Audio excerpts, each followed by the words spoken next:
கண்கட்டி வந்தால் உடனே செய்ய வேண்டியது இது மட்டும்தான். கண்கட்டி கண்களின் இமைகளில் கட்டி போன்று உருவாகும். வலி, சிவந்து போதல், கண் பார்வை மங்குதல் ஆகியவை உண்டாகும். காரணம் என்ன? இதற்கு உடலில் அதிகப்படியான சூடு, நீர் பற்றாக்குறை, ஊட்டச்சத்து குறைவு, சுகாதாரம் இல்லாமல் இருப்பது பல காரணங்கள் இவ்வாறு கண்கட்டி உருவாவதற்கு காரணம். தொற்றினாலும் உண்டாகும். சிலருக்கு அதில் நீர் கசிந்து கொண்டே இருக்கும். இதற்கான தீர்வுகள் எளிதுதான். கொய்யா இலை. கொய்யா இலையை லேசாக சூடுபடுத்துங்கள். அதனை ஒரு மெல்லிய துணியினால் மூடி கண்களின் மேல் ஒத்தடம் கொடுங்கள். உருளைக்கிழங்கு தோல். பலரால் உருளைக்கிழங்கு தோலை சீவி அதனை கண்கள் மீது 10 நிமிடங்கள் வைக்கவும் நல்ல பலன் தெரியும்.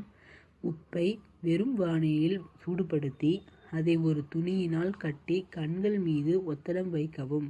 அல்லது வெதுவெதுப்பான நீரில் உப்பை கரைத்து அதனை கொண்டு கண்களை கழுவலாம். மீண்டும் இந்த சேனலை பற்றி தெரிந்து கொள்ள சப்ஸ்கிரைப் பண்ணவும்.